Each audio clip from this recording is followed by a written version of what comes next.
같이 기도하시겠습니다.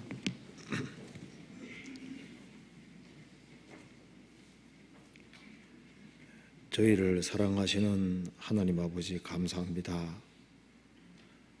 오늘도 저희들을 한자리에 불러 모아주시고 하나님의 말씀을 배울 수 있게 해주신 것을 진심으로 감사합니다.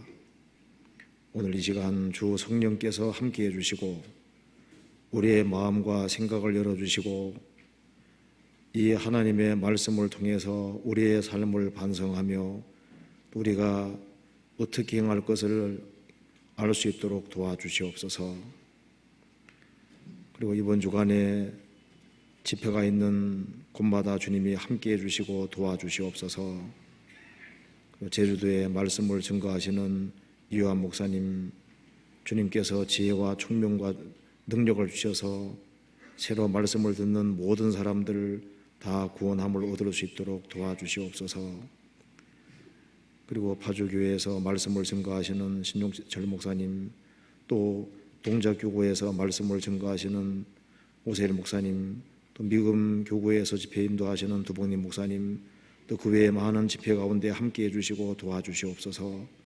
그리고 해외에 선교하는 그 모든 손길 가운데 주님이 앞서 행해 주시고 주님 역사와 능력을 나타내 주옵소서. 또 가정마다 여러 가지 어려움들을 주님이 하감해 주시고 주님의 역사와 능력을 나타내 주시고 모든 것을 주님의 힘으로 또 주님의 지혜와 능력으로 능히 극복할 수 있도록 자비를 베풀어 주옵소서. 오늘 모든 시종 주 성령께서 함께 해주시고 도와주시옵소서. 고마우신 우리 구주 예수 그리스도 이름 받들어 기도하옵나이다. 아멘. 우리 성경 로마서 14장을 찾으시겠습니다. 로마서 14장입니다. 로마서 14장 1절부터 제가 읽겠습니다. 1절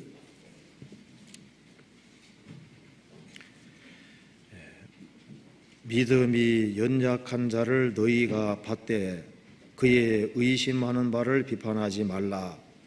어떤 사람은 모든 것을 먹을 만한 믿음이 있고 연약한 자는 채소를 먹느니라.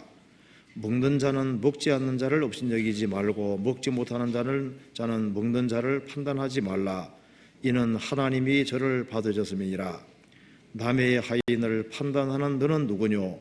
그 섰는 것이나 넘어지는 것이 제 주인에게 있음에 저가 세움을 받으리니 이는 저를 세우시는 권능이 주께 있음이니라.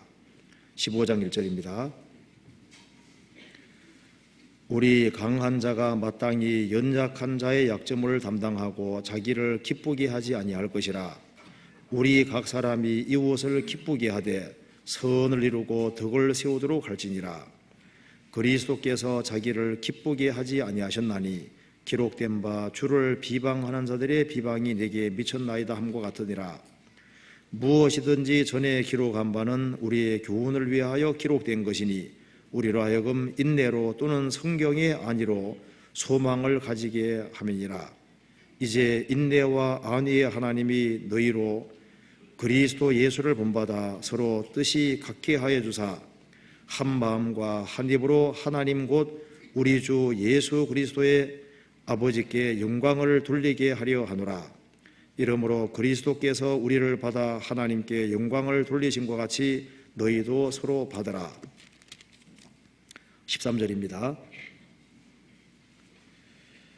소망의 하나님이 모든 기쁨과 평강을 믿음 안에서 너희에게 충만케 하사 성령의 능력으로 소망이 넘치게 하시기를 원하노라.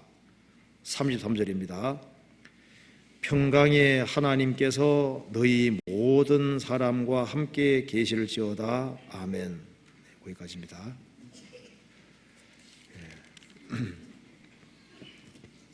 오늘은 로마서 14장과 15장을 중심으로 해서 그리스도인의 주의할 점과 그리스도인들이 힘써야 될 부분을 말씀을 드려보도록 하겠습니다. 여기 로마서 14장 1절에 보면 이런 말씀이 있습니다. 믿음이 연약한 자를 너희가 봤되 그의 의심하는 바를 비판하지 말라. 1절에 믿음이 연약한 사람이 나와 있죠. 믿음이 연약한 자가 있습니다. 2절에도 연약한 자는 채소를 먹느니라. 연약한 자가 있고 15장 1절에는 우리 강한 자가 마땅히 연약한 자의 약점을 담당하고 자기를 기쁘게 하지 아니할 것이라. 강한 자가 나오고 연약한 자가 나옵니다. 그래서 오늘 믿음이 연약한 사람들, 특별히 갓 구원받은 지 얼마 안 된 사람들의 좀 주의할 점들이 있습니다. 그리고 또 강한 자들, 또 신앙이 좀 성장하고 좀 신앙적으로 오래된 사람들, 그런 사람들의 주의할 점이 무엇인지를 좀 생각을 해보겠습니다. 그리고 그리스도인들이 적극적으로 추구해야 될 바가 무엇인지가 빈지를 또 생각해 보겠습니다. 그러니까 이 본문을 보면은 우리가 특별히 조심해야 될 것이 무엇인지를 정확히 알 수 있고 우리가 무엇을 추구해야 될지를 알 수 있습니다. 여기 로마서에서는 우리가 성경을 추구해야 된다고 말씀하시면서 성경에 나타나 있는 그 하나님을 바르게 알아야 될 것을 말씀을 하고 있습니다. 그래서 5절에는 인내와 안위의 하나님이란 말이 나와 있고 13절에는 소망의 하나님이란 말이 나와 있고 33절에는 평강의 하나님이란 말이 나와 있습니다. 그래서 우리가 성경을 추구한다고 하는 것은 그 성경의 하나님을 추구하는 것이고 우리가 성경의 하나님을 제대로 알아야 되겠습니다. 로버트 풀검이라는 사람이 쓴 책 속에 내가 정말 알아야 할 모든 것은 유치원에서 배웠다 그런 책이 있습니다. 읽어본 적도 있을 겁니다. 인생을 살아가는 그 진리는 복잡하게 되어 있는 것이 아니고 고차원적인 지식이 아니라는 겁니다. 사실 가장 근본적이고 가장 기본적인 것에 충실해서 인생을 성공한다는 겁니다. 그렇죠. 우리 신앙생활에서 성공하는 것도 무슨 특별한 지식 때문에 성공하는 것이 아니고 우리가 항상 듣고 알고 있는 내용이지만은 원칙적으로 중요한 말씀들, 그런 말씀들을 굳게 붙잡음으로써 신앙에 승리할 수가 있는 겁니다. 그래서 오늘 구원받은 사람들의 유의할 점과 그리고 그리스도인들이 추구해야 될 바에 대해서 같이 한번 생각을 해보도록 하겠습니다. 이 로마서 14장과 15장에 믿음이 연약한 자가 나와 있습니다. 특별히 구원받은 지 얼마 안 된 사람들은 믿음이 연약하다고 할 수 있습니다. 초신자들, 거듭난 지 얼마 안 된 사람들은 뭔가 근본적인 지식이 부족해서 당황해할 수 있습니다. 제가 그래서 구원받고 난 이후에 제 경험에 비추어서 몇 가지를 좀 말씀을 먼저 들어보겠습니다. 저는 1983년도 9월 25일 날 이제 거듭났습니다. 이제 거듭난 그날은 너무너무 좋았죠. 그래서 같은 방 서는 친구에게 나는 오늘 확실히 거듭났고 이제 그래서 구원받았기 때문에 천국 간다고 너무너무 좋아했었습니다. 자, 그런데 며칠 지나가니까 저는 구원받으면은 죄를 사함 받은 동시에 죄된 마음도 다 없어지고 사라지는 줄 알았습니다. 그래서 너무너무 좋아했는데 조금 시간 지나가니까 죄 여기 있다고 올라오더라고요. 이상하다. 난 죄 사함 받았는데 왜 죄가 올라오지? 나중에 이제 이 속을 보니까 속에 별것이 다 들어있는 거예요. 그래서 아주 당황스러웠습니다. 그래서 구원을 받았다면은 죄값만 지불된 게 아니라 죄의 기질도 없어져야 되는 것이 아니냐 싶어서 이 죄의 기질 자체를 어떻게 하든 간에 없애려고 노력도 많이 해봤습니다. 그런데 기질 자체가 없어지는 것이 아니더라니까요. 그래서 이걸 어떻게 없앨까 고민도 많이 했었습니다. 그런데 성경을 쭉 공부하면서 구원받은 사람은 죄값이 지불된 것은 사실이지만은 죄의 기질은 그대로 남아있구나 하는 것을 성경으로 확인을 할 수 있게 된 겁니다. 그래서 나중에 알은 것이 구원을 받아도 주님이 재림하셔야만 죄의 기질이 완전히 없어지는 것이지 구원받았다고 해서 또 신앙생활이 오래됐다고 해서 죄의 기질, 아담에게 전받은 타락된 본성 자체가 없어지는 것은 아니구나. 내 속에 주님의 생명이 들어왔고 내 속에 새로운 성품이 들어온 건 사실이지만은 타락된 기질은 그대로 있는 거구나 하는 것을 성경을 배우면서 이제 알게 된 겁니다. 그래서 저는 그 내용을 알고 나니까 마음에 굉장한 기쁨이 있었습니다. 그래서 내 속에 원래 있는 것이 자꾸 올라오는구나, 이걸 이제 알게 된 겁니다. 구원받고 처음에 그런 갈등 다 하시죠? 다 하셨죠? 저만 그런가요? 네. 성경 한번 찾아봅시다. 베드로 전서 1장을 보시겠습니다. 저는 베드로 전서를 보면서 이제 이해가 됐습니다. 1장 23절입니다.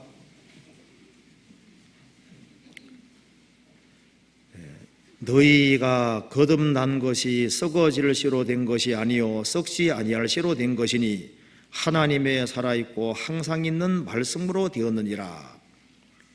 너희가 거듭난 것이, 여기 너희라는 사람은 거듭난 사람입니다. 복음의 말씀으로 거듭난 사람에게 하는 말씀인데 2장 1절, 그러므로, 이 말은 거듭났으므로 그 말입니다.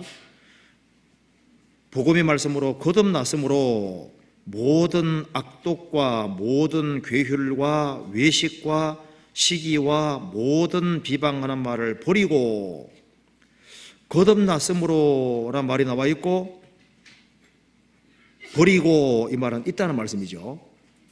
그래서 거듭났지만은 속에는 모든 악독한 것이 있다는 거예요. 누가 열받게 하면 악독한 마음이 올라오죠? 안 올라와요? 올라올 겁니다. 그리고 모든 괴율, 거짓된 것도 올라옵니다. 그리고 외식, 안 그런 척하는 그런 마음도 있고, 남 잘 되면은 시기하는 마음도 있고, 또 모든 비방하는 말도 있습니다. 버리라는 말씀은 있기 때문에 버리라는 거예요. 버리고 갓난 아이들 같이 순전하고 신령한 젖, 말씀의 젖을 사모하라. 이는 이로 말미암아 너희로 구원에 이르도록 자라게 하람이니라. 그래서 구원받아서도 아담에게 유전받은 타락된 성품이 있기 때문에 버리고 신령한 말씀의 젖을 사모함으로써 신앙적으로 성장하고 자라라, 이렇게 되어 있는 겁니다. 2장 11절 같이 읽겠습니다. 사랑하는 자들아, 나그네와 행인 같은 너희를 권하노니 영혼을 거스려 싸우는 육체의 정욕을 제어하라. 거듭난 사람에게 영혼을 거스려 싸우는 육체의 정욕이 있습니다. 이걸 제어하라, 통제하라 그 말이죠. 그러니까 우리 속사람은 하나님 말씀을 즐거워하지만 우리 그 사람은 영혼을 거스려 싸우는 육체가 있는 겁니다. 구원받아도 이게 있는 거예요. 베드로전서 3장 보시겠습니다. 3장 21절도 같이 읽읍시다. 3장 21절, 물은 예수 그리스도의 부활하심으로 말미암아 이제 너희를 구원하는 편이 곧 세례라. 육체의 더러운 것을 제하여 버림이 아니요 오직 선한 양심이 하나님을 향하여 찾아가는 것이니라. 노아 홍수의 물은 세례의 그림자라고 말씀하고 있습니다. 방주는 예수님의 그림자입니다. 그래서 한 사람이, 노아 식구들이 방주에 들어가는 것이 먼저고 그 다음에 홍수를 통과하고 그 다음에 신앙생활을 했습니다. 우리는 예수님 안에 들어가는 것이 먼저고 그 다음에 물을 통과하고 그 다음에 신앙생활을 하는 겁니다. 그러니까 노아 홍수의 물은 바로 세례의 그림자가 된다는 겁니다. 그러면서 육체의 더러운 것을 제하여 버림이 아니요, 중생했다고 해서, 거듭났다고 해서 육체의 더러워진 것이 죄진 것도 아니고, 또 세례 받는다고 해서 육체의 더러운 것이 죄진 것이 아니다 그 말입니다. 아니고 오직 선한 양심이 하나님을 향하여 찾아가는 것이니라. 루터가 이런 말을 했습니다. 새가 내 머리 위로 날아다니는 걸 나는 막을 수는 없다. 그렇지만은 새가 내 머리에 둥지 트는 것은 내가 막을 수 있다. 한 사람이 거듭나서도 스쳐가는 생각을 내가 막을 수는 없다는 겁니다. 그런데 그 나쁜 생각이 내 속에 주둔하고 행동을 옮기는 그것은 내가 막을 수 있다는 겁니다. 그래서 이제 각 구원받고 나면은 영족 간의 갈등이라는 것을 그걸 느끼게 되는 거예요. 그것이 이제 구원받고 처음에 그걸 느끼게 되는 겁니다. 로마서 7장을 보시겠습니다.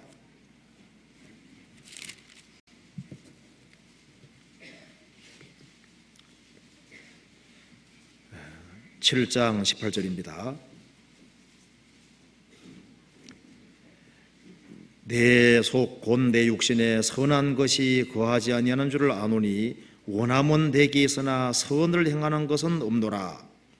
내가 원하는 바 선은 하지 아니하고 도리어 원치 아니한 바 악은 행하는도다.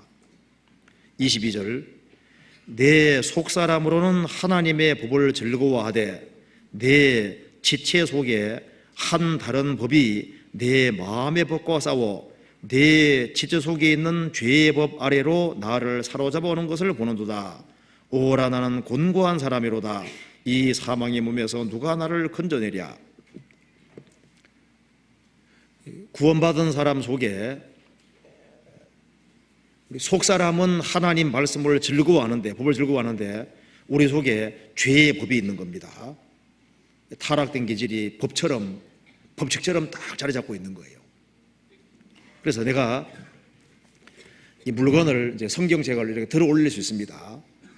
근데 계속은 못 들어 올립니다. 인력의 법칙이 있으니까 내려가게 되잖아요. 계속 들고 있으려면 다른 어떤 힘이 붙잡아야 되는 겁니다. 그러니까 구원받은 사람 속에 죄의 법이 있고 세상으로 가고자 하는 그런 기질이 있는데 우리 의지력만 가지고는 이걸 못 이긴다 그 말입니다. 그래서 로마서 8장에 가면은 8장 2절에 이런 말이죠. 이는 그리스도 예수 안에 있는 생명의 성령의 법이 죄와 사망의 법에서 너를 해방하였음이라.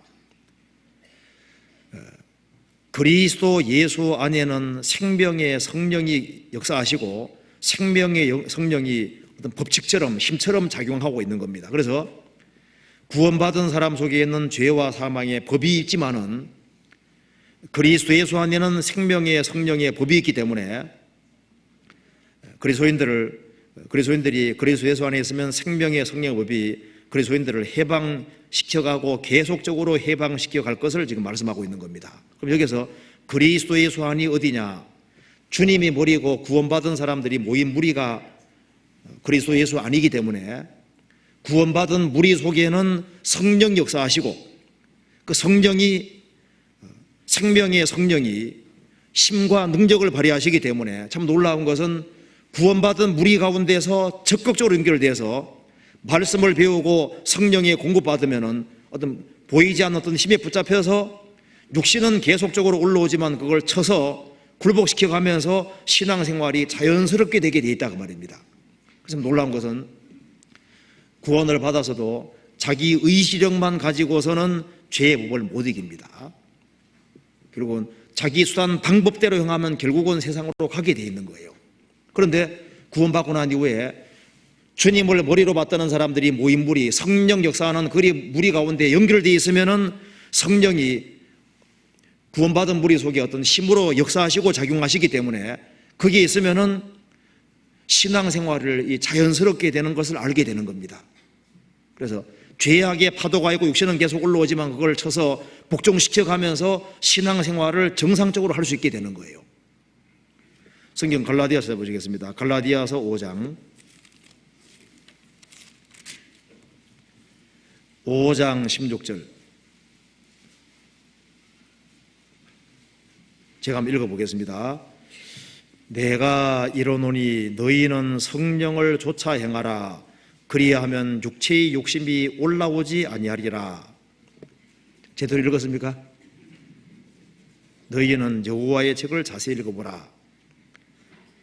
내가 이르노니 너희는 성령을 좇아 행하라. 그리하면 육체의 욕심이 올라오지 아니하리라가 아니고 이루지 아니하리라 되죠. 육체의 욕심은 머리털이 올라오는 것처럼 계속 올라오고 있습니다. 그런데 성령 좇아하면 육체의 욕심이 올라오지만 쳐서 복종시킬 수 있는 것을 지금 말씀하고 있는 겁니다. 어떤 사람이 신앙생활을 오래 하고 잘했다 할지라도 조금만 등한히 하면 육신이 또 올라오게 돼 있는 거예요. 그래서 구원받고 난 이후에 이제 내 속에는 이 타락된 기질이 있는데 이걸 내가 어떤 의지력으로 통제하려고 하는 것은 당연히 그렇게 해야 되고 그것만 가지고는 안 된다 그 말입니다. 안 되고 적극적으로 주님 몸된 가운데 연결돼서 신앙생활을 해야만 정상적으로 성령 인도를 받을 수 있다는 것을 이제 알게 되는 겁니다. 저는 이제 구원받고 처음에 그것 때문에 아주 갈등을 많이 했습니다. 그리고 또 한 가지는 제가 구원받을 그 당시에 초창기 때 당장 어떤 뭘 하나 특별하게 깨달으면은 신앙적인 갈등이 없어지고 항상 기쁘게 살고 뭐 이제 그런 어떤 좀 그런 이상한 일들이 있었어요. 그래서 저도 이제 신앙이 좀 당장 성장하는 일이 있으면 얼마나 좋겠어요. 그래서 막 문 다 걸어 잠그고 막 이제 당장 뭔가 득도하는 식으로 해보려고 좀 폼도 잡아보고 그래서 옛날에 뭐 나는 죽고 그리스도만 이런 책도 있거든요. 그래서 이제 자기가 뭐 자아가 싹 없어지고 당장 신앙이 성장하고 갈등을 탁 안 겪고 항상 기쁘게 되는 뭐 그런 길이 있다고 그 당시에 막 유행했거든요. 그래서 저도 그렇게 해보려고 했었는데 이제 그런 사람들은 나중에 결국 나가버렸습니다. 그래서 있었는데요. 자, 당장 성장을 구원받고 이제 갈등 느끼는 사람들은 당장 성장을 기대하는 경향이 있습니다. 그런데 그렇게 안 됩니다. 아기가 당장 어른 되는 길이 있다면 좀 이상하죠. 그렇죠? 무엇이든지 생명을 가진 모든 것은 자라는 데는 시간이 걸리도록 되어 있습니다. 잠언 28장 찾아보시겠습니다.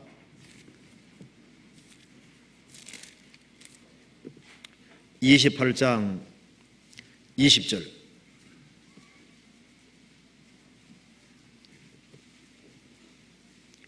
20절 같이 읽겠습니다. 충성된 자는 복이 많아도 속히 부하고자 하는 자는 형벌을 변치 못하리라. 돈을 모으는 사람도 꾸준히 일해서 무슨 재물을 모으려고 해야 되는데 어떤 요령을 피워서 뭐 단순간에 속히 어떤 부자가 되려고 한다든가 그런 어떤 마음을 품으면 그것은 형벌 면치 못할 사람이라고 했습니다. 신앙생활을 함에 있어서도 내가 막 성경을 막 몰입해서 한 번 판다고 해서 또 한 번 그냥 막 열심히 기도한다고 해서 뭐 한 번 뭘 한다고 해서 그렇게 단번에 뭐가 되는 게 아니다 그 말입니다. 그건 되는 것처럼 보이지만 그렇게 되는 것이 아니고 반드시 신앙의 성장에는 시간이라는 것이 걸리도록 되어 있고 그래서 무엇이든지 꾸준히 하는 속에서 성장이 되는 것이지 단 한순간에 무엇인가를 되기를 기대하는 것은 그건 합당한 마음이 아니다 그 말입니다. 어느 사람 말합니다. 내가 뭘 하나 다 깨달으니까 항상 기쁘더라. 기쁘다. 성경에서는 항상 기쁘다가 아니고 항상 기뻐하라고 했습니다. 그 사람은 이제 그 구원을 단번에 탁 받는 것처럼 어떤 신앙의 성장도 아주 단번에 되길 기대하는데 구원만 단번에 되지 나머지는 단번에 되는 게 아닙니다. 그러니까 느긋한 마음을 가지고 무엇이든지 꾸준히 하는 속에서 성장하기를 기대하는 것이 필요한 겁니다. 이 지구가 아름답게 바뀔 때도 혼돈하고 공허한 지구가 아름답게 바뀔 때도 6일이라는 시간이 필요했습니다. 그리고 하나님께서 말씀하시니까 말씀 받을 때 조금 바뀌어가지 않습니까? 그러니까 꾸준히 말씀을 비우는 게 있어야 되고 저녁이 되며 아침이 되니 이는 첫째 날이니라. 저녁이 되며 아침이 되니 둘째 날이니라. 저녁은 특별히 고난의 때고 아침은 또 형통한 때입니다. 신앙생활 속에서도 어려운 것도 겪고 갈등도 겪고 또 그것을 극복하고 또 평탄하게 살다가 또 어려움도 더 겪고 또 평탄하고 이런 것이 반복되는 속에서 조금 성장해 가는 거예요. 그리고 주님 모시는 그날까지 계속적으로 성장해 가는 거예요. 그래서 밥을 한두 번 아주 잘 먹는다고 당장 잘하는 게 아니죠. 밥을 꾸준히 먹는 것처럼 규칙적으로 모든 것이 반복적으로 되어져서 성장하는 거다 그 말이에요. 그래서 말씀을 배우고 기도하고 교제하고 전도하고 봉사하고 이런 과정이 꾸준히 반복되는 속에서 계속적으로 성장하는 것이지, 한순간에 무엇인가 어떤 특별한 것을 통해서 당장 무엇인가 어떤 덕도하는 것처럼 그게 합당하지 않은 거예요. 어떤 사람은요, 어떤 책 한 줄을 읽고 난 다음에 무슨 책을 하나 읽고 난 이후에 신령해졌습니다. 그러면서 오만 전도인 다 판단하고 있고, 구원받고 아주 오래된 사람, 많은 사람 인도한 사람도 다 판단하는 사람이 있습니다. 그것이 영적 허염심이고 교만인 거예요. 그럼 뭘 하나 듣고 확실히 깨달았던 사람이 도대체 그 사람을 통해서 무슨 역사 나타난 것도 없지 않습니까? 그건 말뿐이고 허울 좋은 말뿐입니다. 신앙 성장은 반드시 시간이라는 것이 걸리고 여러 가지를 겪어가는 속에서 자라도록 되어 있는 거예요. 그리고 구원을 받은 지 얼마 안 된 사람은 모든 면에서 연약합니다. 그래서 쉽게 어떤 그릇된 교훈에 희생되기가 쉬운 거예요. 그리고 누가 성경을 잠깐 조금 잘못 해석하면 그걸 쉽게 받아들여서 신앙이 망치는 수가 있습니다. 신앙이 어리면은 교훈의 풍조에 휩쓸리기가 쉬운 거예요. 성경에서 봅시다. 갈라디아서 2장 20절.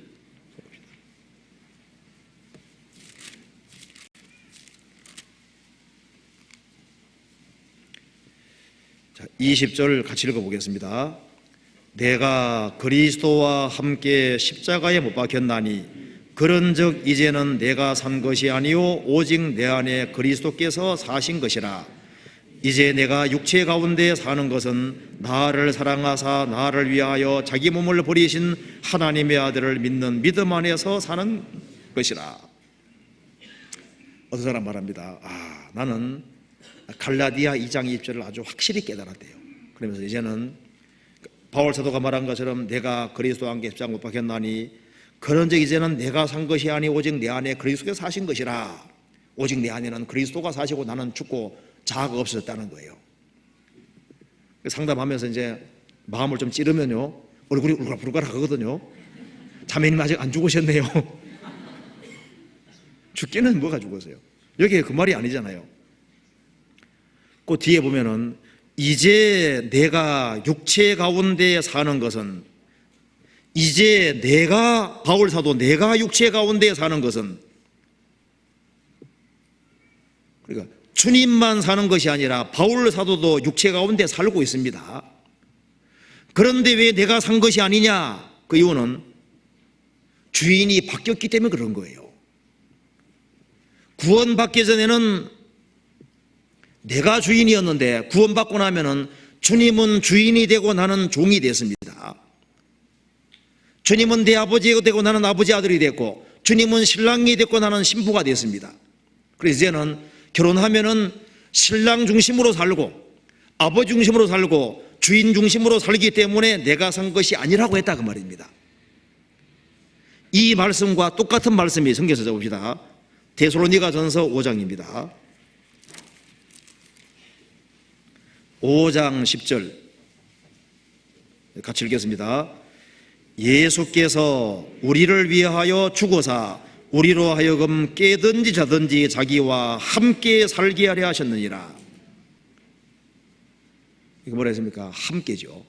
천국에서도 함께 살고 세상에서도 함께 살라고 구원하셨고, 신앙생활은 동행이지 너는 필요 없다, 너는 없어져야 된다 이렇게 말하는 게 아니다 그 말이에요. 그러니까 우리는 구원받을 때 나는 예수님과 더불어 죽은 것도 사실이고 예수님과 더불어 새 생명 가진 사람으로 산 것도 사실이고, 그러니까 신앙생활은 동거 같이 살아가는 생활이다 그 말입니다.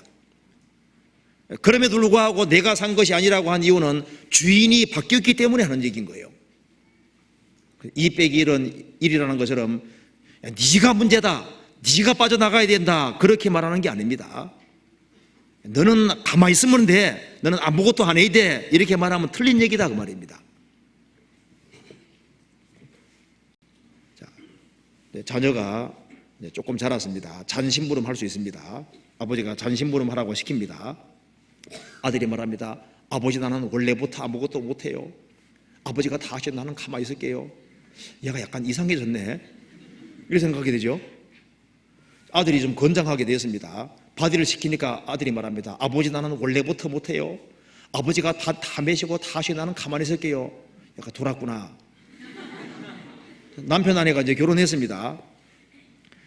이제 아내가 말합니다. 여보, 나는 아무것도 못해요. 당신이 설거지도 다 하시고 아들 자식도 낳고 다 해요. 나는 가만히 있을게요.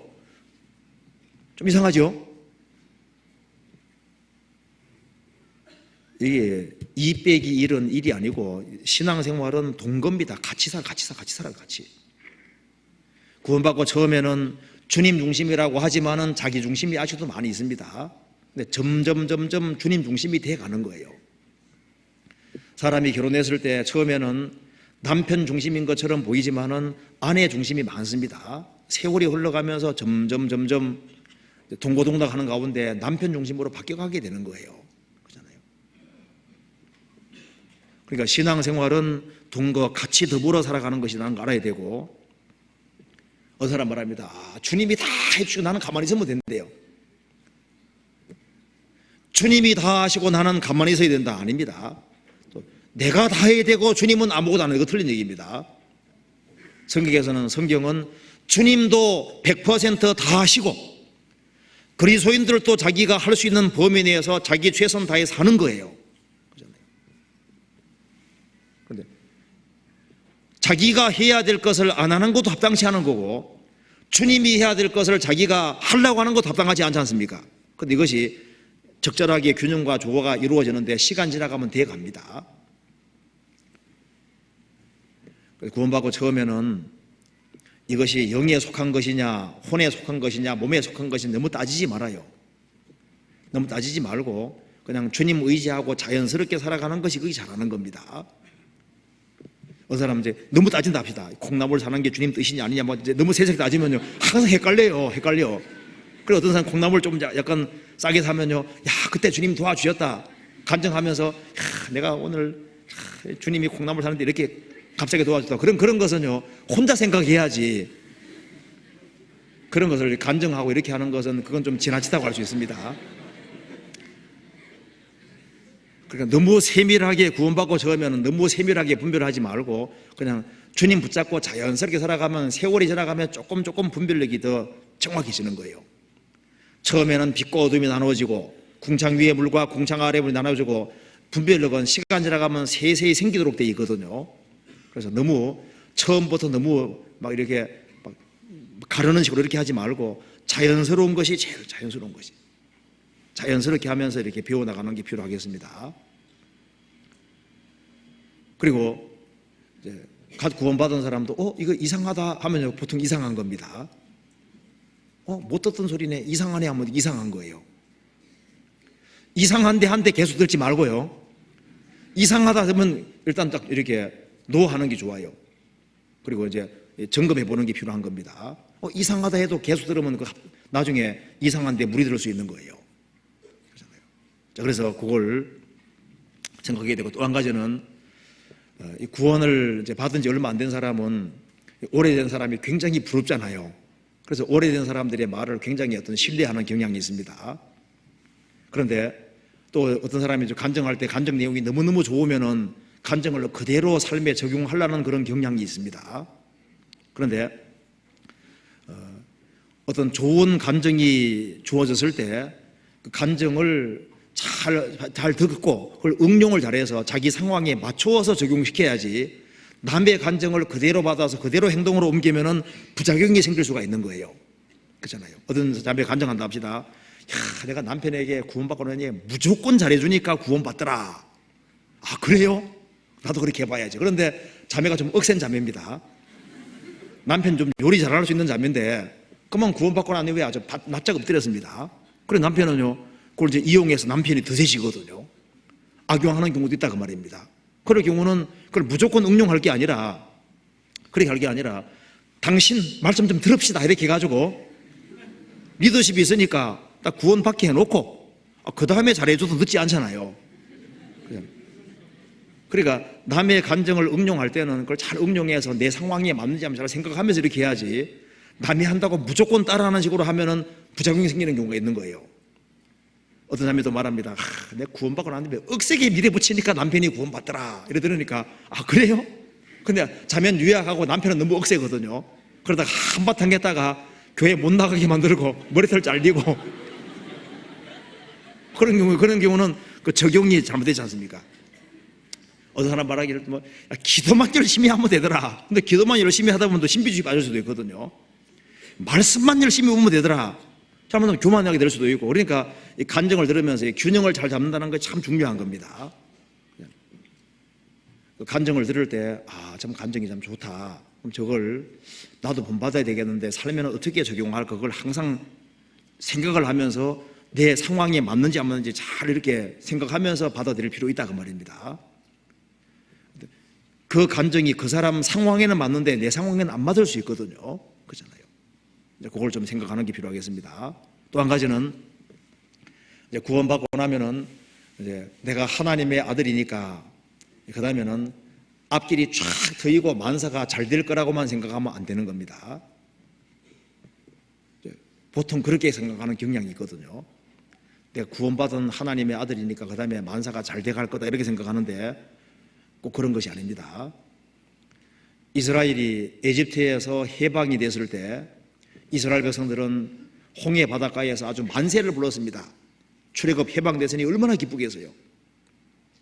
만세했는데 막바로 가나안 땅이 아니죠. 3일 길 들어가니까 고달픈 광야였습니다. 불뱀과 정갈이 있고 고통이 있는 눈물이 쑥쑥 빠지는 이제 광야로 통과해서 가나안 땅 가는 겁니다. 그것처럼 구원받을 때 만세를 불렀지만은 구원받고 난 이후에 이제 고달픈 것이 기다리고 있는 겁니다. 그래서 의리의 광야가 있다는 사실을 처음부터 숙지하고 그걸 받아들이는 것이 필요한 거예요. 그래서 만사가 형통하리라는 생각을 할 것이 아니라 이제 구원받았으니까 나는 훈련병으로 이제 광야는 원래부터 있는 거다 이렇게 하고 신앙생활을 시작해야지 이제 마음속에 큰 문제가 안 생길 수 있는 거예요. 그렇게 생각하지 않으면 내게 왜 이런 일이 올까 이런 일이 올까 자꾸 갈등이 생기거든요. 처음부터 광야는 있는구나 하는 걸 알고 광야 통과하고 가나안 땅 들어간다는 걸 알고 광야를 있는 그대로 수용하는 것이 필요한 겁니다. 그래야만 그걸 감사함으로 받을 수 있고 신앙생활을 잘 할 수 있는 거예요. 신명기 8장 보시겠습니다.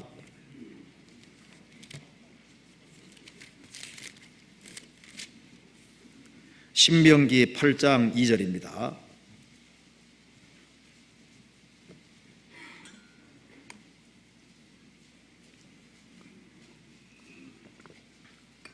(2절) 2절 3절을 같이 읽어보겠습니다.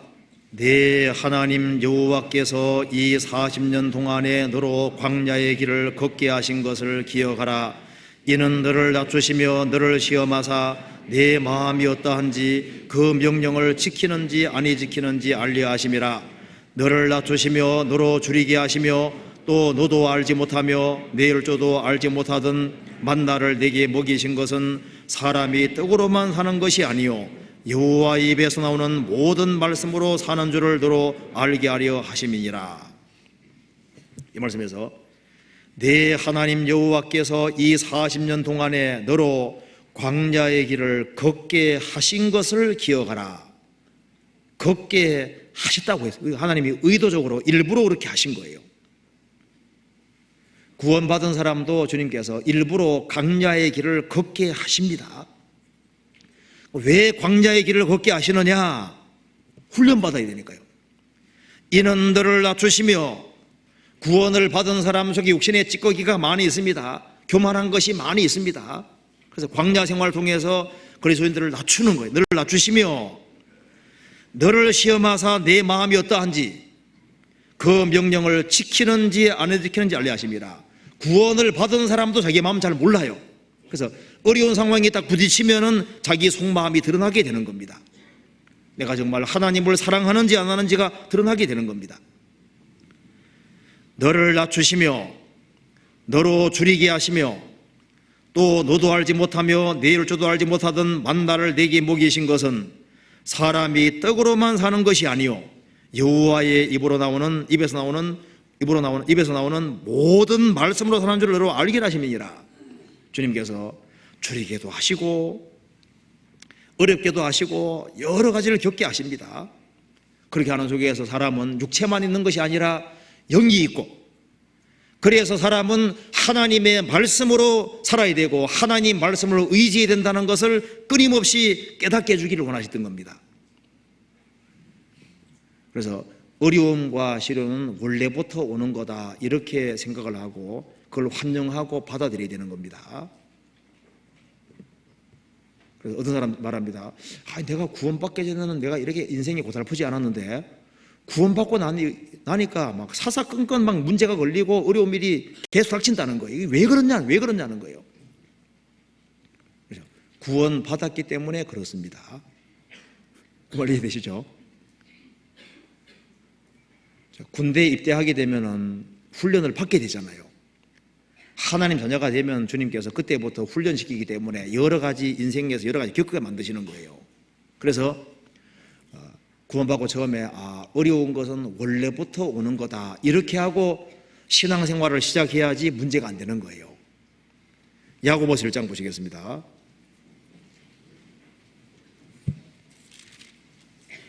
1장 2절입니다.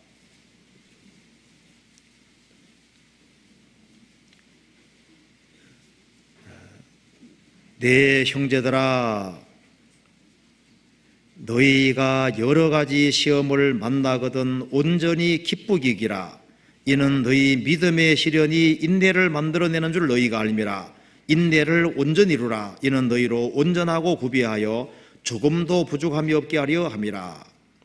내 형제들아, 너희가 여러 가지 시험을 만나거든, 이 만나거든이 영어로 if 만난다면이 아닙니다.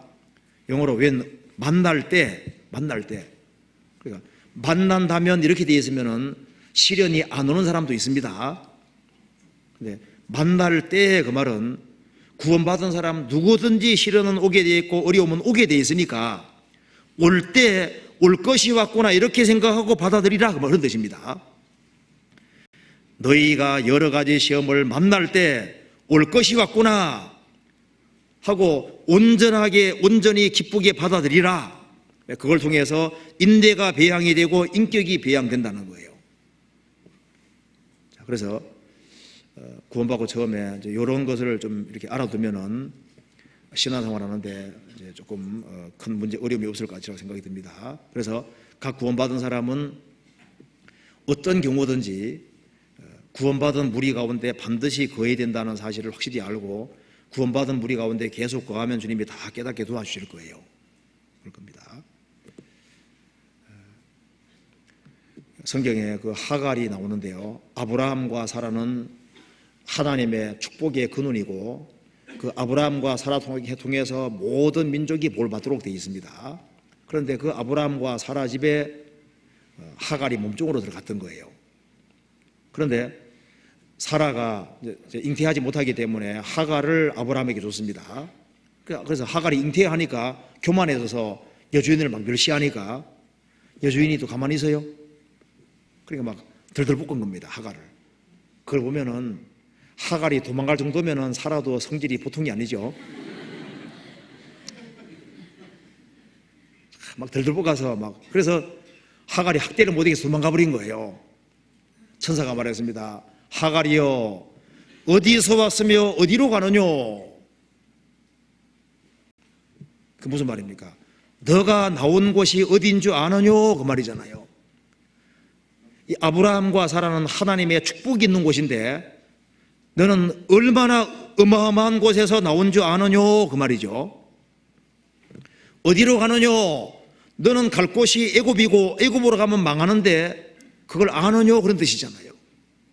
그래서 하나님 말씀했습니다. 하갈에게 너 사라 소아에 복종하라. 복종하면 하나님이 큰 복을 줄 거라고 했습니다. 그 말에 하갈은 순종했습니다.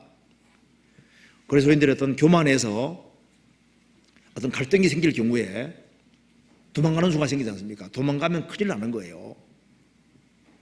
그래서 더 낮아지는 한이 있다 할지라도 주님 몸된 교회 안에 거해야 됩니다. 그래야만 하나님의 축복을 받을 수 있는 거예요. 우리가 잘못된 위치에 있으면서 축복받기를 기대할 수 없습니다. 삼손은 딥나로 내려갔는데 딥나가 블레셋 땅입니다. 그래서 삼손이 블레셋 땅에 있으면서 축복을 기대할 수는 없는 거예요. 딥나 땅에 내려가서 한 여인을 알게 되고 그래서 이제 인생이 복잡하게 되지 않습니까? 우리 신앙생활에서는 구원받고 처음에 확실히 알아야 될 것은 내가 있을 곳에 있어야 된다는 겁니다. 어떤 경우에도 주의 몸된 교회 안에 거해야 되는 거예요. 그리고 그 다음에 이제 구원받은 지 좀 시간이 경과한 사람들의 주의점을 생각해 봅시다. 구원받고 좀 시간 지나면 좀 알 것 안다 싶으면은요, 처음에는 구원받은 사람 약점이 잘 안 보였는데 좀 시간 지나고 구원받고 좀 세월이 지나가면은 잘잘못이 보이기 시작하거든요. 그리고 갓 구원받은 사람들도 보이고 좀 신앙이 좀 성장했다 싶으면은 남을 쉽게 판단하는 경향이 있습니다. 그래서 행동을 또 함부로 하는 경향이 있거든요. 그러니까 나의 행동이 약한 자들에게 거침이 되지 않도록 주의해야 됩니다. 특별히 형제자매를 판단하는 문제, 비판하는 문제, 그런 것에 대해서 특별하게 조심하지 않으면 안 되는 거예요. 로마서 보시겠습니다. 14장. 로마서 14장 1절입니다. 믿음이 연약한 자를 너희가 받되 그의 의심하는 바를 비판하지 말라. 어떤 사람은 모든 것을 먹을 만한 믿음이 있고 연약한 자는 채소를 먹느니라. 먹는 자는 먹지 않는 자를 업신여기지 말고 먹지 못하는 자는 먹는 자를 판단하지 말라. 이는 하나님이 저를 받으셨음이니라. 4절 같이 읽겠습니다. 남의 하인을 판단하는 너는 누구뇨? 그 섰는 것이나 넘어지는 것이 제 주인에게 있음에 저가 세움을 받으리니 이는 저를 세우시는 권능이 주께 있음이니라. 나같이 않다고 해서, 나처럼 못한다고 해서 믿음 연약한 사람을 함부로 판단하면 안 된다는 겁니다. 그 사람도 주님이 피로 값주고 샀고 주님의 소유고 주님의 하인이고 주님의 것인데, 구원받은 사람은 그 사람을 위해서 피를 흘린 적이 없습니다. 그렇기 때문에 남의 하인을 판단하는 너는 누구뇨? 그 섰는 것이나 넘어지는 게 제 주인에게 있음에 저가 세움을 받으리니 이는 저를 세우시는 권능이 주께 있음이니라. 구원받고 좀 시간 지난 사람들은 특별히 형제 자매들에 대해서 함부로 얘기하는 것에 대해서 특별히 조심할 필요가 있습니다. 10절. 내가 어찌하여 내 형제를 판단하느뇨? 어찌하여 내 형제를 업신여기느뇨? 우리가 다 하나님의 심판대 앞에 서리라. 기록되어서되 주께서 가라사대 내가 살았노니 모든 무릎이 내게 꿇을 것이요 모든 혀가 하나님께 자백하리라 했느니라. 이러므로 우리 각인이 자기를 하나님께 직고하리라. 13절 같이 읽겠습니다. 그런즉 우리가 다시는 서로 판단하지 말고 도리어 부딪힐 것이나 거칠 것으로 형제 앞에 두지 아니할 것을 주의하라. 그래서 구원받고 좀 시간 지난 분들은 믿음이 연약한 사람에 대해서 이러쿵저러쿵 얘기를 하고 함부로 판단하고 비판하는 이것은 극히 삼가해야 됩니다. 그리스도인의 심판대에 섰을 때 주님께서 문제 삼으시는 것 중에 하나가 형제 판단하는 문제입니다. 그건 아주 극히 조심할 필요가 있어요. 우리가 생각해 봅시다. 여기 이제 어떤 왕궁의 왕자가 있다 합시다. 왕자가 곤리개고 이제 그리고 행동하는 게 엉망이에요. 근데 왕자인 건 사실입니다. 그럼 대신들을 할지라도 그 왕자를 함부로 판단하는 말을 할 수 없지 않습니까? 그렇지 않습니까? 우리는 구원받은 그리스도인들이 어떤 명확한 죄가 드러나지 않는 한에는 도덕적으로 아주 명확한 죄, 신앙적으로 무슨 어떤 명확한 죄가 드러나기까지는 형제자매들에 대해서 함부로 판단하는 것은 극히 삼가해야 됩니다. 왜냐하면 주님 피로 값주고 사신 사람이기 때문에 극히 조심스럽게 대하지 않으면 안 되는 겁니다. 그런데 구원받고 좀 시간 지나가는 사람일수록 그것에 대해서 함부로 말하는 경향이 있기 때문에 그걸 아주 조심하지 않으면 안 됩니다. 그건 아주 조심하고 극히 조심해야 돼요. 극히. 그래서 오래된 사람들 조심해야 될 첫 번째가 그것이라고 생각이 듭니다. 또 한 가지는 구원받고 세월이 지나갈수록 마음을 높이는 경향이 있거든요. 그러니까 내가 구원받고 처음 때를 생각하고 자꾸 마음을 낮춰야 됩니다. 마음 낮추어서 마음을 낮춰야만 연약한 자의 약점을 담당하고 그리고 그 사람을 세울 수 있는 거예요. 로마서 15장 1절입니다. 우리 강한 자가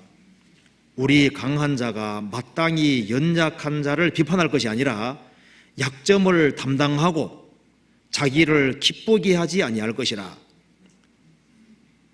우리 강한 자, 신앙생활이 좀 오래된 사람들, 구원받은 지 오래된 사람들은 마땅히 연약한 자를 비판하고 판단할 것이 아니라 약점을 담당하고 자기를 기쁘게 하지 아니할 것이라. 그리고 15장 7절을 같이 읽어봅시다. 이러므로 그리스도께서 우리를 받아 하나님께 영광을 돌리심과 같이 너희도 서로 받으라. 구원받은 사람은 벽돌이 아니라 돌입니다. 아주 다양한 부류의 사람입니다. 그렇기 때문에 뾰족한 돌이지만은 주님께서 받아주셨습니다. 주님 받아주셨기 때문에 주님이 나 같은 사람도 받아주셨으니까 우리도 다른 크리스찬들을, 거듭난 크리스찬들을 주님 받아주셨기 때문에 우리도 받아주는 것이 당연한 거다 그 말입니다.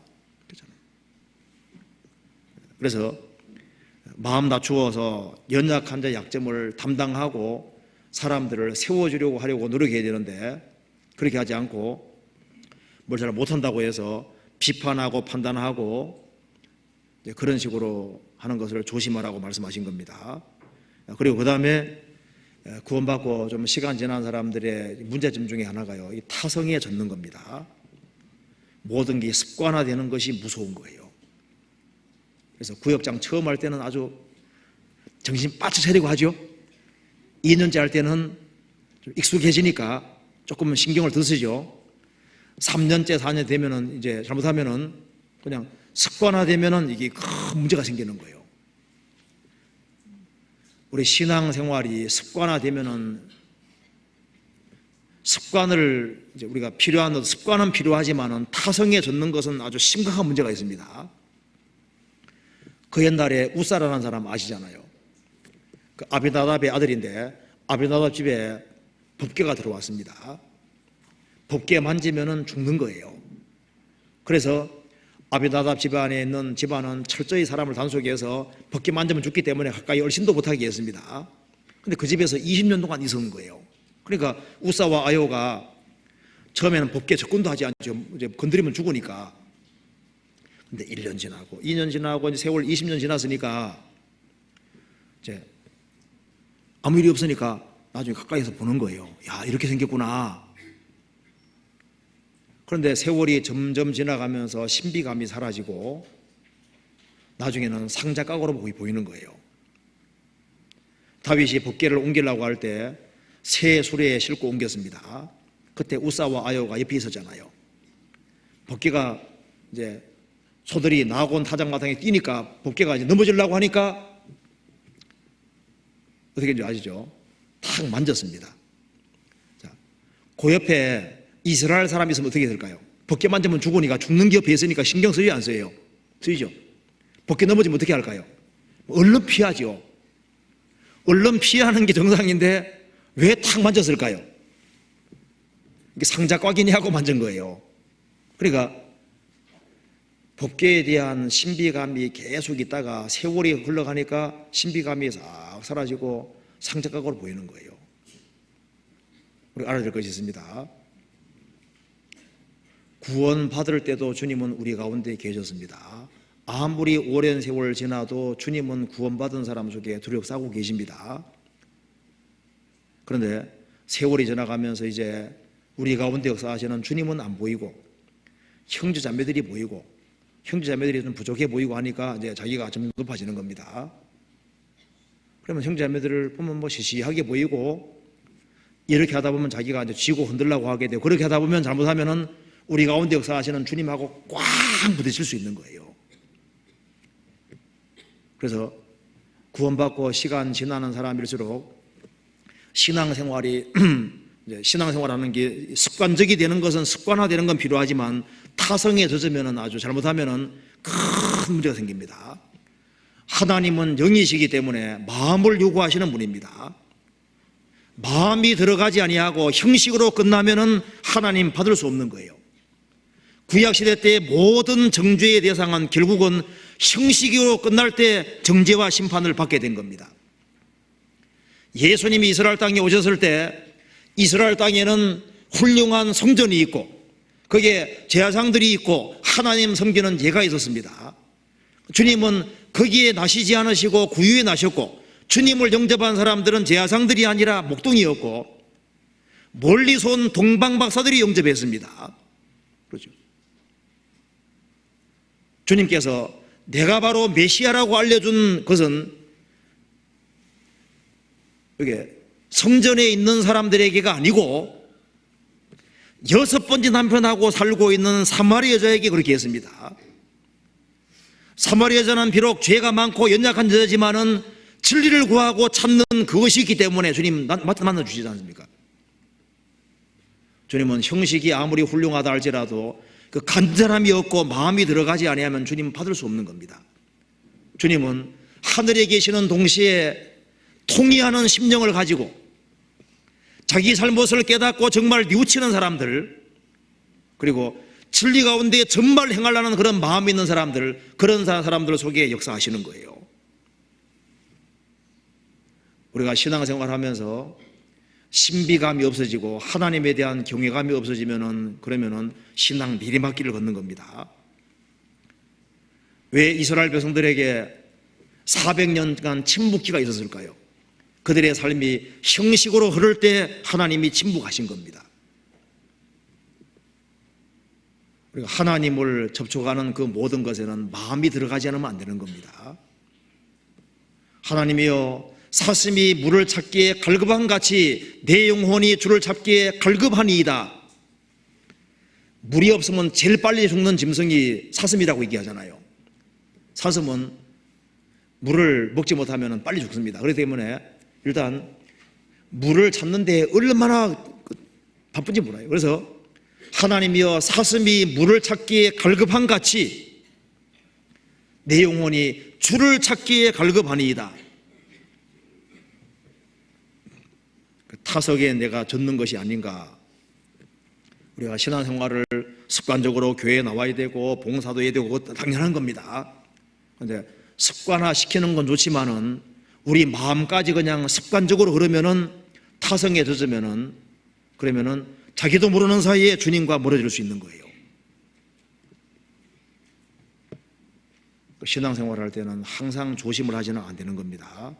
그리고 또 한 가지는, 구원받고 좀 세월이 쭉 지나가면 좀 알 거 안다고 생각하잖아요. 이제 나는 좀 많이 안다고 생각하면 그때부터 지혜가 싹 뺏겨집니다.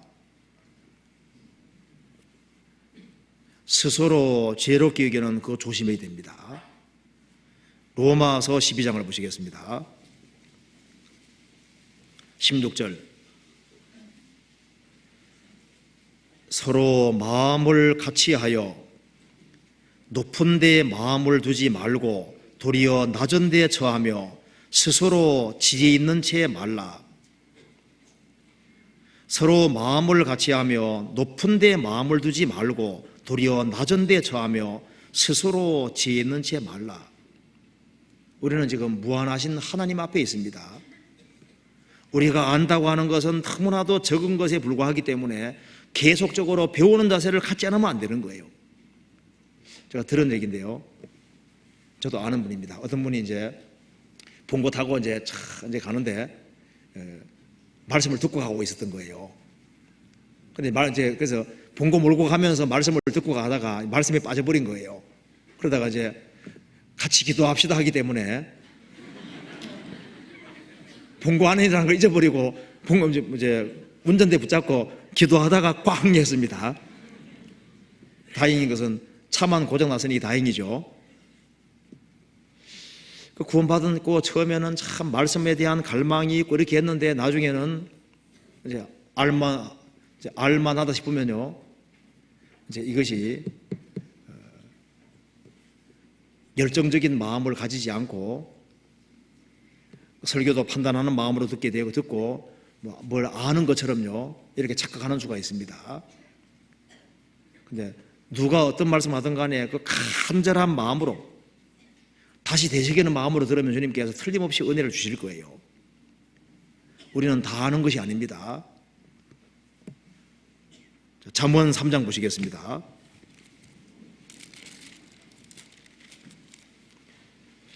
잠언 3장 7절.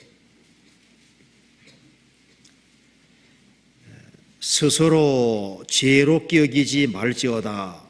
여호와를 경외하며 악을 떠날지어다. 스스로 지혜롭게 여기지 말지어다.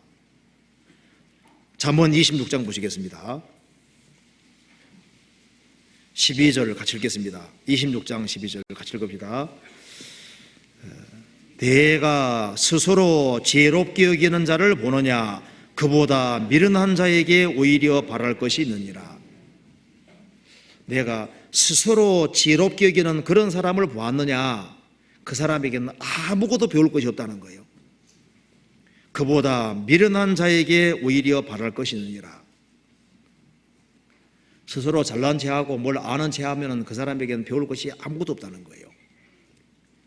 그리고 또 한 가지는 구원받고 좀 시간이 지나고 오래된 사람들은 자기를 부각시키고 자기를 드러내고 자기를 높이는 그런 경향이 생길 수 있습니다. 그런데 우리가 알아야 될 것은 그 도토리 기적입니다. 우리는 지금 거대한 하나님 앞에 있는 거예요. 그리고 앞서간 믿음의 선진들 앞에서 비춰봤을 때 우리는 여전히 작은 자에 불과한 겁니다. 주변의 형제자매들과 비교해서 자기를 큰 자라고 생각하면 안 될 겁니다. 참 세상은 넓습니다. 그리고 이 교회 소속에서 믿음의 선진들이 많이 있고, 그리고 이 성경 속에 신앙생활 잘한 사람들이 얼마나 많이 있습니까?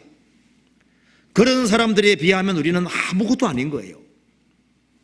우물 안에 개울이 되면 안 됩니다. 내가 어떤 단체 안에서, 어떤 무리 안에서 내가 잘 나간다. 그런데 더 건대놓고 보면 아무것도 아닌 거예요. 하나님은 스스로가 작은 자라고 생각하는 사람, 낮추는 사람, 그런 사람에게 역사하시는 겁니다. 예수님에게 나귀와 나귀 새끼를 가져왔을 때 예수님은 나귀 타지 않고 나귀 새끼 타셨습니다. 보통 사람 같으면 당연히 건장해 보이는 나귀 탈 거 아니에요? 주님은 나귀 새끼 타셨습니다. 사람은 자기가 부족하기 때문에 자기보다 강한 자에게 기대를 하는 경향이 있습니다. 주님은 너무 능력이 많으시기 때문에 작은 자를 찾으시는 거예요.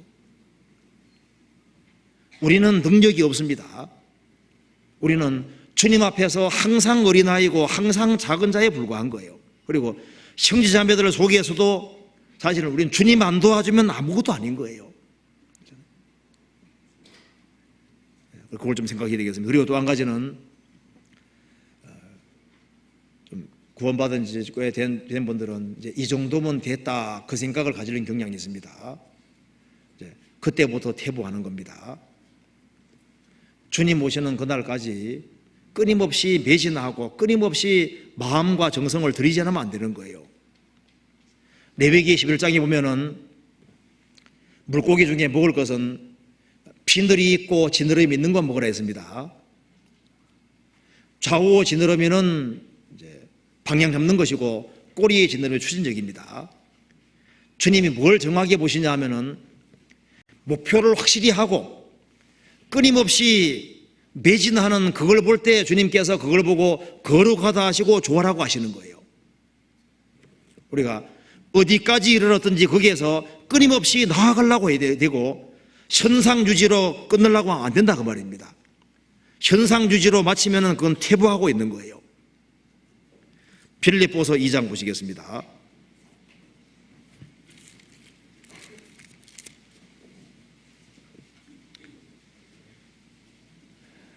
2장 16절입니다.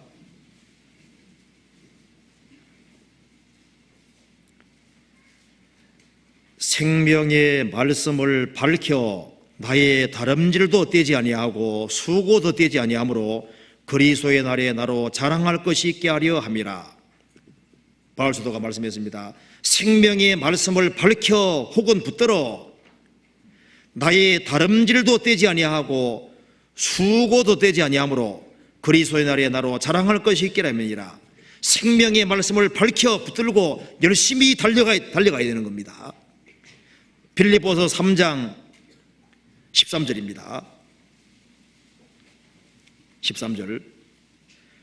형제들아, 나는 아직 내가 잡은 줄 여기지 아니하고 오직 한 일, 즉 뒤에 있는 것은 잊어버리고 앞에 있는 것을 잡으려고 표대를 향하여 그리스도 예수 안에서 하나님이 위에서 부르신 부름의 상을 위하여 쫓아가노라. 바울 사도가 빌립보서 올 때는 벌써 한 일이 많습니다. 받을 상이 많이 있습니다. 그렇지만 그걸 다 뒤로 하고 새로 출발하는 심정을 가지고서 달려간다 그 말입니다. 표대를 향하여 앞에 있는 것을 잡으려고 표대를 향하여 그리스도 예수 안에서 하나님이 위에서 부르신 부름의 상을 위하여 쫓아가노라. 오직 나의 의는 믿음으로 말미암아 살리라. 또한 뒤로 물러가면 내 마음이 저를 기뻐하지 아니하리라 하셨느니라. 표대를 향해서 끊임없이 나아가는 겁니다. 우리가 어디까지 이르렀든지 그대로 행하라고 공고하고 있습니다. 16절 같이 읽겠습니다. 오직 우리가 어디까지 이르렀든지 그대로 행할 것이니라. 후퇴하지 말 것을 말씀하고 있는 겁니다.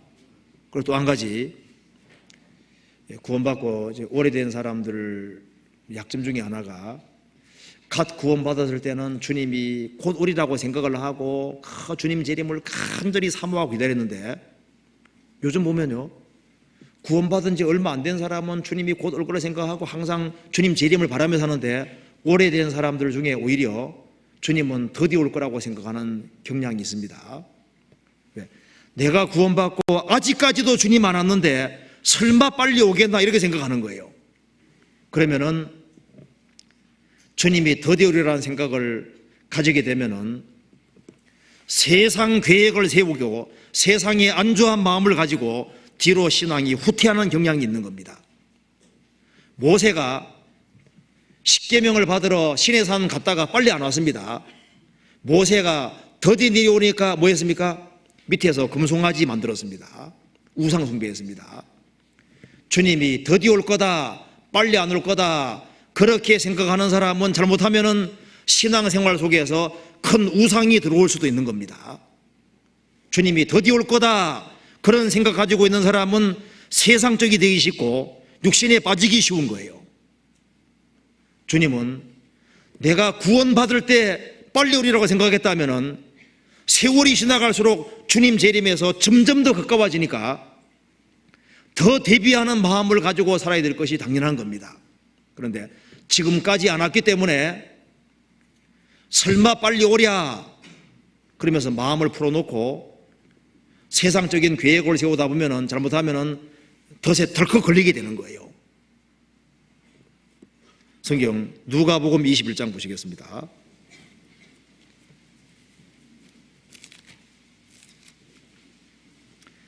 34절입니다. 34절. 너희는 스스로 조심하라. 그렇지 않으면 방탕함과 술취함과 생활 염려로 마음이 둔하여지고 뜻밖의 그날이 덕과 같이 너희에게 말이라. 이날은 온 지구상에 거하는 모든 사람에게 말이라. 이러므로 너희는 장차 올 이 모든 일을 능히 피하고 인자 앞에 서도록 항상 기도하며 깨어있으라 하시니라. 주님이 더디 오리라 생각하면은 술 취하고 방탕하고 생활 염려로 마음이 둔해지고 주님의 재림을 대비하고 살다가 주님 갑자기 만나면은 부끄럽게 되는 겁니다. 그리고 또 한 가지는요, 구원받고 좀 오래된 사람들 중에 나 없이는 교회가 안 된다, 그런 생각이 들어가면 안 됩니다. 내가 없어도 교회는 됩니다. 그렇죠? 교회의 주인은 목회자도 아니고 사람이 주인 아닙니다. 예수님 말씀하시기를 너는 베드로라, 내가 이 반석 위에 내 교회를 세우리니 음부의 권세가 이기지 못하리라. 주님의 교회는 주님이 세우시는 거예요. 내가 없이도 교회는 가게 되어 있습니다. 주님은 돌덩이도 아브라함 져서 만들 수 있는 분입니다.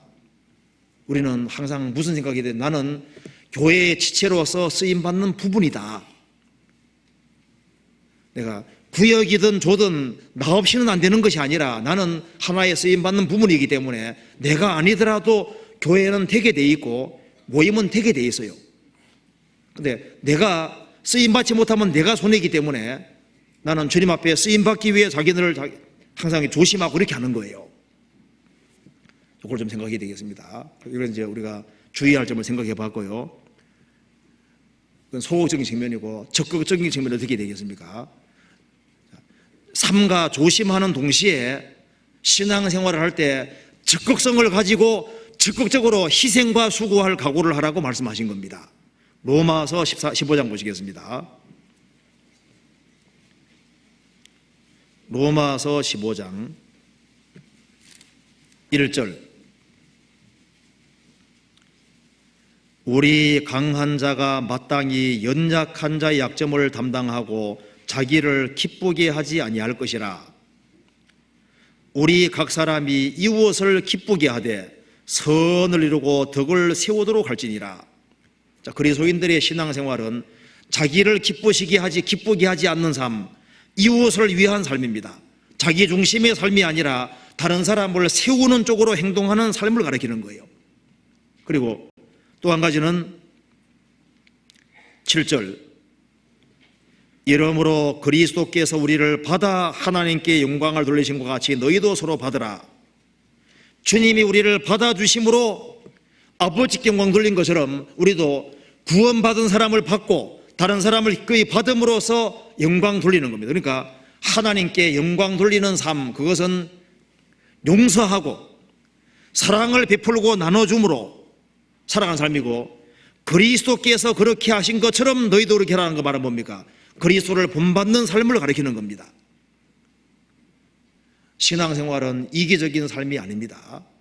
우리는 살아도 주를 위해 살고 죽어도 주를 위해 죽고, 내가 희생하더라도 다른 사람들이 세워지고 다른 사람들이 튼튼하게 되고, 그리고 다른 사람을 기꺼이 용서하고 세워주는 그런 삶을 위해서 우리를 부르신 겁니다. 그래서 그리스도인 신앙생활은 결국은 희생하고 수고하는 삶을 성경은 말씀하고 있는 겁니다.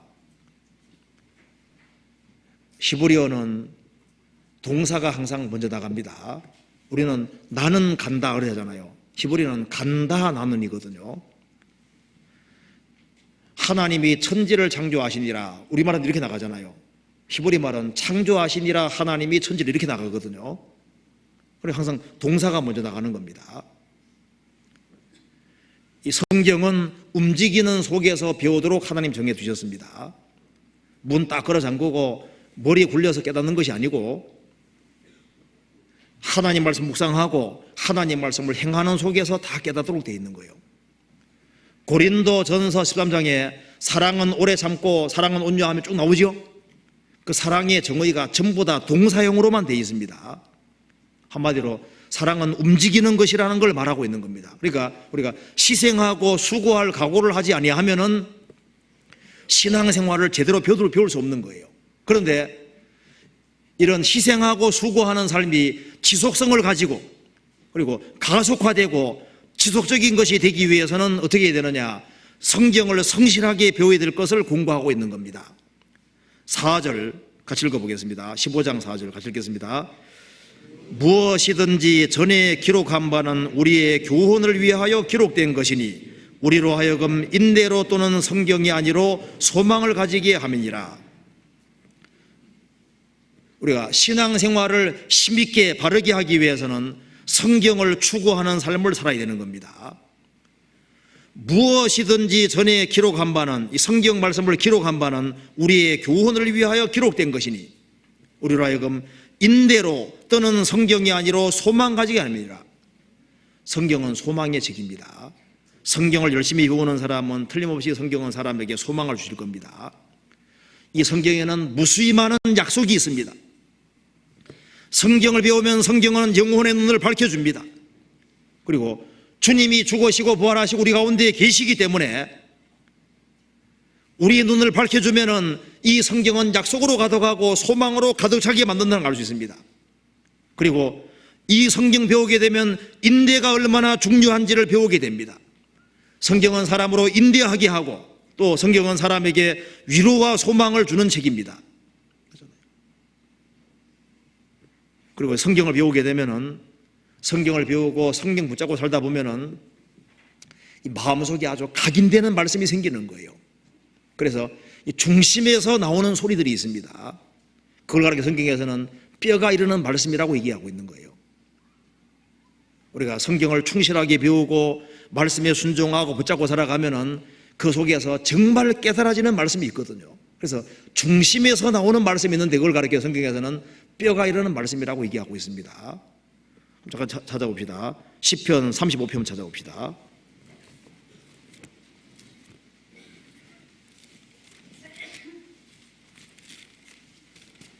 (35편) 10절입니다.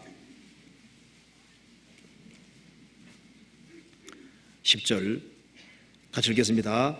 내 모든 뼈가 이르기를 여호와와 같은 자 누구리요? 그는 가난한 자를 그보다 강한 자에게서 건지시고 가난하고 궁핍한 자를 노력하는 이에게서 건지시느니라 하리로다. 여기 이런 말씀이 나와 있죠. 내 모든 뼈가 이르기를, 이것은 깊은 중심 속에서 나오는 말입니다. 여호와와 같은 자 누구리요? 우리 구원받은 모든 사람들은 뼈가 이르는 말이 있습니다. 자기 중심에서 나오는 그 간정은 뼈가 이르는 말이 될 겁니다. 어떤 상황이 있을 때 주님이 어떻게 도와주셨다, 그걸 정말 깨달은 사람은 그 뼈에 사무쳐서 나오는 말이 있는데 그것이 뼈가 이르는 말이거든요. 성경을 배우고 순종하는 삶을 살아가는 사람에게는 뼈가 이르는 말이 있게 되는 거예요. 그리고 정말 하나님에 대해서 확실히 더 알게 되는 겁니다. 여기 로마서 15장에는 하나님이 어떤 하나님인지를 설명하고 있는 겁니다. 우리가 이 성경을 가까이 하고 살아가면은 그 속에서 하나님이 보여야 됩니다. 하나님이. 요즘은 참 사람들이 권태를 많이 느끼는 시대라고 할 수 있습니다. 물질 문명이 아주 풍부한 시대이기 때문에 눈에 보이는 모든 건 사람을 쉽게 피곤하게 만들거든요. 만물의 피곤함을 사람이 말로 다 할 수 없다. 눈은 봐도 감이 없고 귀는 들어 자지 않는다고 말씀이잖아요. 이 세상적인 것은 일시적인 기쁨 외에는 줄 수가 없는 겁니다. 사람에게 자꾸 권태를 주는 겁니다. 그런데 이 성경이 하나님을 추구하면은 세상에는 하나님만큼 아름다운 분은 없는 겁니다. 하나님을 사랑하게 되고 하나님은 무한자이기 때문에 알면 알수록 더 신비하고 놀라운 분이잖아요. 그래서 시편 여기에 이 로마서에서는 바울 사도가 하나님이 어떤 분인지를 얘기를 하면서 이 하나님을 적극적으로 추구해야 될 것을 말하고 있는 겁니다. 우리가 성경을 배우게 되면은 하나님은 첫째 무슨 하나님입니까? 우리에게 구원의 하나님이십니다. 또한 성경을 배우고 신앙생활을 하는 가운데 하나님이 보이는데 하나님은 구원의 하나님인 동시에 인대와 안위의 하나님이라는 걸 알게 되는 겁니다. 로마서 15장 5절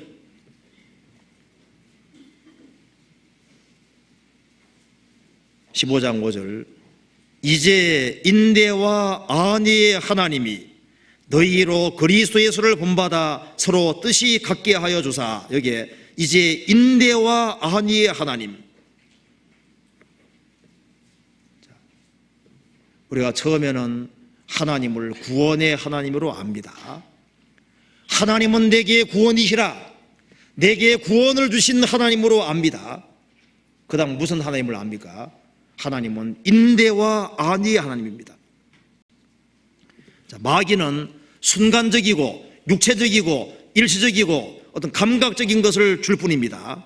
그런데 하나님은 배우면 배울수록 인내하고 기다리는 것의 중요성을 알게 해주십니다.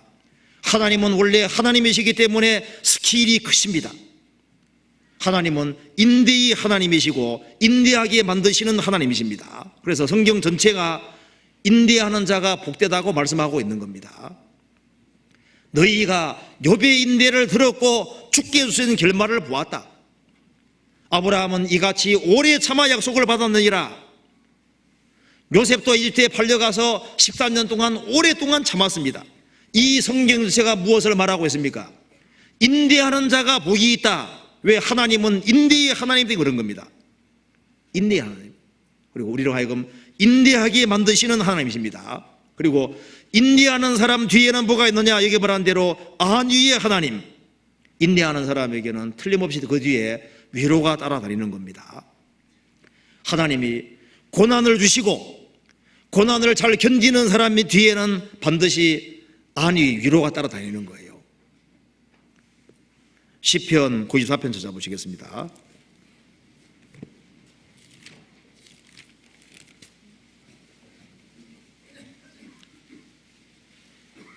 18절 19절 같이 읽겠습니다. 여호와여 나의 발이 미끄러진다 말할 때 주의 인자하심이 나를 붙들어 싸우며 내 속에 생각이 많을 때 주의 위안이 내 영혼을 즐겁게 하나이다.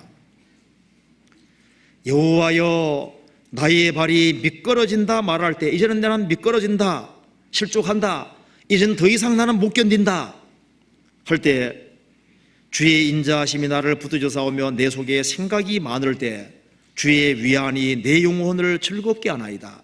그러니까 이 고통을 잘 참으면 그 속에서 뭐가 있습니까? 하나님의 위안이 따라다니는 거예요. 고난이 있으면 그 뒤에는 반드시 위안이 있습니다. 고린도후서 1장 보시겠습니다.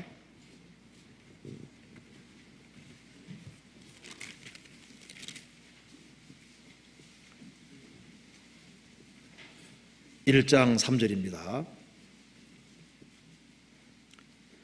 찬송하리로다. 그는 우리 주 예수 그리스도의 하나님이시오 자비의 아버지시오 모든 위로의 하나님이시며, 그 다음 읽겠습니다. 우리의 모든 혼란 중에서 우리를 위로하사 우리로 하여금 하나님께 받는 위로로서 모든 혼란 중에 있는 자들을 능히 위로하게 하시는 이시로다. 하나님은 인대의 하나님인 동시에 안위의 하나님, 위로의 하나님이십니다. 그래서 우리의 모든 혼란 중에 우리를 위로하사 우리로 하여금 하나님께 받는 위로로서 모든 혼란 중에 있는 자들을 능히 위로하게 하시는 이시로다. 우리가 성경 배우면서 뭘 알게 됩니까? 아, 하나님은 내게 구원의 하나님이시구나. 하나님은 하나님이시기 때문에 원래부터 스케일이 크시고, 그래서 신앙을 배운다고 하는 것은 하나님을 배운다는 것인데, 하나님은 인대의 하나님이시기 때문에 인대 없이는 아무것도 못 배우도록 되어 있는 거예요. 신앙 입문에 들어서고 참으로 신앙을 배우는 사람은 인대하고 참고 견디고 기다리고, 그것이 반드시 필요한 겁니다. 왜? 인대하는 자는 복이 있는 사람인 거예요. 그리고 하나님은 안위의 하나님, 위로의 하나님이시기 때문에 참고 견디고 인내하는 사람 그 뒤에는 반드시 하나님께서 위로를 가지고 계십니다. 그리고 고난이 큰 만큼 주님께서 특별한 안위와 위로를 주시는 거예요. 또한 우리가 성경 배워가면서 무엇을 압니까? 로마서 15장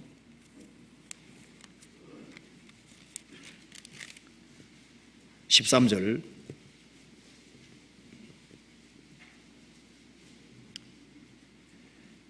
소망의 하나님이 모든 기쁨과 평강을 믿음 안에서 너희에게 충만케 하사 성령의 능력으로 소망이 넘치게 하시기를 원하노라. 하나님은 소망의 하나님이라는 걸 압니다. 주여 내가 무엇을 바라리요? 나의 소망은 주께 있나이다. 하나님이 소망의 하나님이고 하나님에게만 소망이 있는 거예요. 구원받기 전에 우리는 소망이 없는 자였습니다. 그런데 구원을 받고 난 이후에 하나님은 약속의 하나님이시고 소망의 하나님이시기 때문에 생을 살아가면서 나이가 들어가면서 하나님께만 소망이 있다는 걸 알게 되는 겁니다. 그리고 소망이 있는 사람은 또한 인내할 수 있습니다. 그래서 소망과 인내는 연결되어 있는 거예요. 하나님은 우리에게 소망의 하나님이십니다.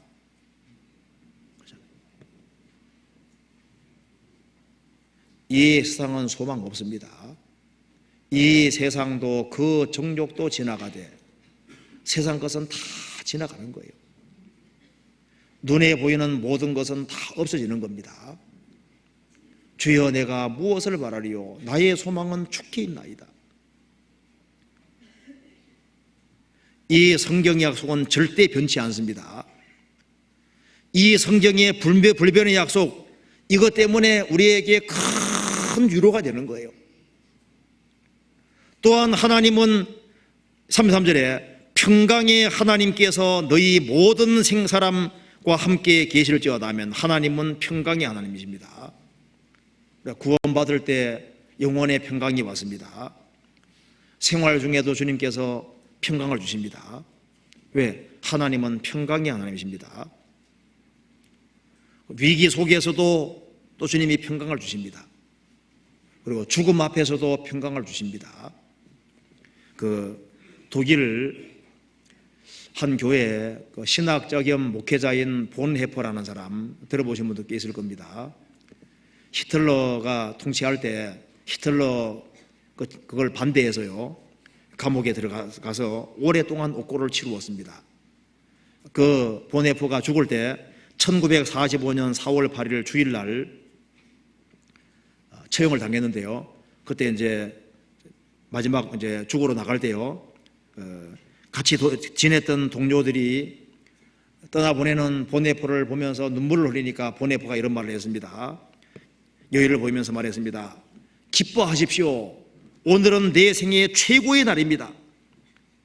그러면서 죽음 직전에 이렇게 말했습니다. 이것은 내 삶의 이제 시작입니다. 이제 내가 죽음을 건너가는데 내가 죽음 건너가는 걸 정말 기뻐하십시오. 나는 구원을 받았고 이제 죽음 건너가면은 주님을 만나게 되고 이건 내 생애의 최고의 날이고 이제는 내게는 새로운 인생이 시작되는 날입니다. 맞죠? 의인은 죽음에도 소망이 있는 겁니다. 우리가 이 성경을 배우는 가운데 배우면 배울수록 성경의 하나님을 더 배우게 되는 거예요. 성경 배운다는 것은 하나님을 아는 것이고 하나님은 내게 구원의 하나님이시고 나로 하여금 인내하게 만드시는 하나님이시고 인내를 배우게 하시는 하나님이고 인내가 얼마나 중요한지를 가르쳐주는 하나님입니다. 그리고 신앙생활 잘하기 위해서는 인내하는 것을 반드시 배워야 됩니다. 그리고 인내하는 사람은 복이 있습니다. 왜? 그 배후에 위로의 하나님, 안위의 하나님이 배후에 계시기 때문에 그런 거예요. 그리고 하나님을 가까이 하는 사람은 하나님이 소망의 하나님이시기 때문에 실망하지 않고 소망 가지고 살게 될 겁니다. 그리고 인생의 역경 중에도 하나님은 평강의 하나님이시기 때문에 평강으로 인도하실 겁니다. 내가 병중에 있다 할지라도 주님이 평강 주실 거예요. 내가 죽음 앞에 있다 할지라도 평강을 주실 겁니다.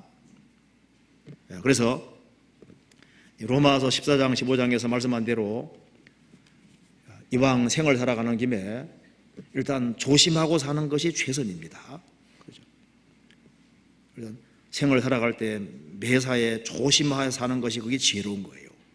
그리고 적극적으로 희생하고 수고하는 삶을 택하는 것이 지혜로운 겁니다. 그런데 그것이 지속성을 가지기 위해서는 성경을 끊임없이 배워야 됩니다.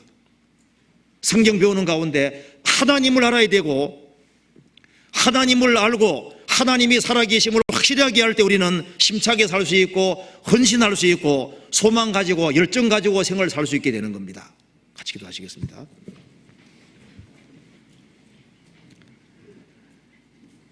은혜와 사랑이 충만하신 하나님 아버지 감사합니다. 마땅히 형벌 받을 수밖에 없는 저희들을 구원해 주신 것을 진심으로 감사합니다. 자비하신 주님, 우리의 마음을 붙잡아 주시고 살아계신 주님을 바라볼 수 있도록 도와주시고 우리 가운데 함께 하시는 주님을 더욱 알 수 있도록 역사해 주옵소서. 역사의 마지막 시대를 살아가는 저희들에게 지혜와 총명을 주시고 능력을 주셔서 주님께서 맡기신 일을 잘 감당할 수 있도록 도와주시옵소서.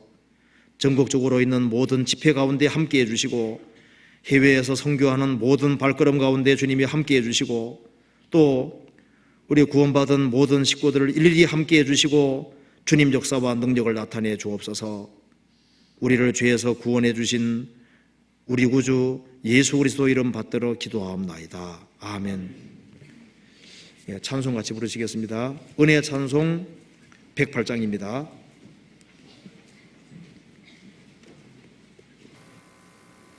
은혜 찬송 108장.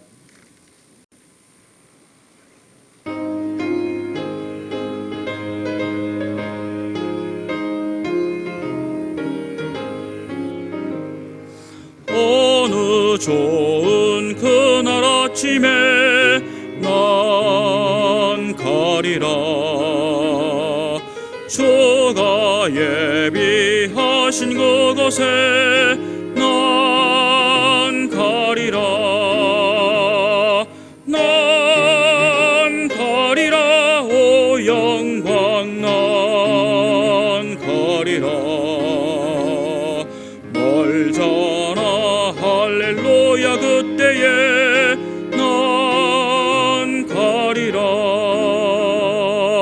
내 삶 끝나 슬픔 거칠 때 난 가리라. 자유 찾은 기쁜 새처럼 난 가리라. 난 가리라. 오 영광 난 가리라. 멀잖아 할렐루야 그때에 난 가리라. 괴로운 짐 벗어버리고 난 가리라. 사랑 기쁨 넘치는 그곳 난 가리라. 난 가리라. 오 영광 난 가리라. 멀잖아 할렐루야 그때에 난 가리라.